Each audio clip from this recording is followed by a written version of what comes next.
Good morning and welcome back to BIFA TV, your daily dose of industry information. Today we're looking at the latest update of CDS, which takes effect on the 4th of July.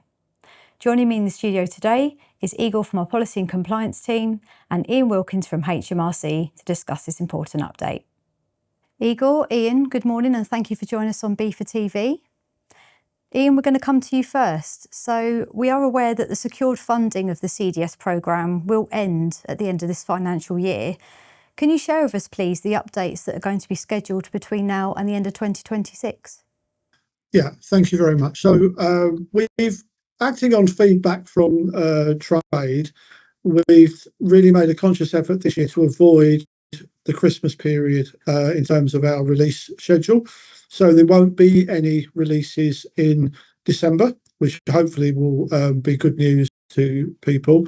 What that means is, in terms of a revised schedule, there will be a release coming up on the 4th of July, so in the next few weeks, which will be the next release. That will be followed by another release around the end of September, which will include changes to cover the Certex changes which are coming in. Then, avoiding December, we will see the next major release towards the end of January. Now, that release is going to be almost exclusively taken up with AES, which will be delivered into Northern Ireland. So you won't see very much other than AES in that January release. And then, because it's the final year of the SCP programme, we will have a final end of programme release in early April, which is planned to deliver the outstanding functionality in the SCP programme, as I said, prior to its closure. That'll be the last major release. Sure. And what will then happen with CDS in the next financial year? Well, obviously CDS is ever changing. What it means is, without the wraparound of a programme, we have separate funding routes for getting the money to make the necessary changes, both into 27, 28 and beyond. So we will have a planned set of changes, which we will still be delivering. But we're also looking at a replatforming of CDS over the next few years, because the technology is out of support, out of technical support. So we do need to make changes to the platform. And as part of those changes to the platform, we'll be looking to make enhancements and improvements, both in terms of the non-functional requirements and also to help us make changes quicker and cheaper in the future. So those sorts of changes will probably be in the next 2 or 3 years, but we'll need to line all of those things up, make sure we've got the relevant funding and move forward on that basis. Of course, Ian.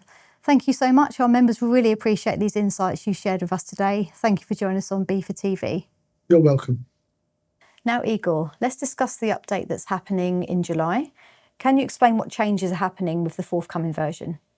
Yep, so as Ian mentioned, there's still a lot ahead, a lot of changes, a lot of improvements into CDS, and the next update is no different. So I strongly recommend members to go through thoroughly each change and make sure they understand what's required to do after following the update, because it is technical. So there are changes related to various data elements, and they have to make sure they submit the correct information.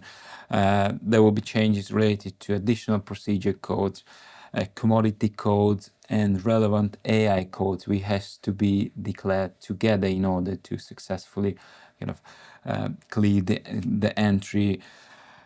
Furthermore, there will be changes related to additional procedure codes and document codes required to be declared together, and as well Northern Ireland, so codes related to specifically Northern Ireland movements, and some changes related to authorization by declaration type of submissions as well. So there is a lot, and as I mentioned, strongly recommend check it one by one by each individual change which is scheduled in the future update.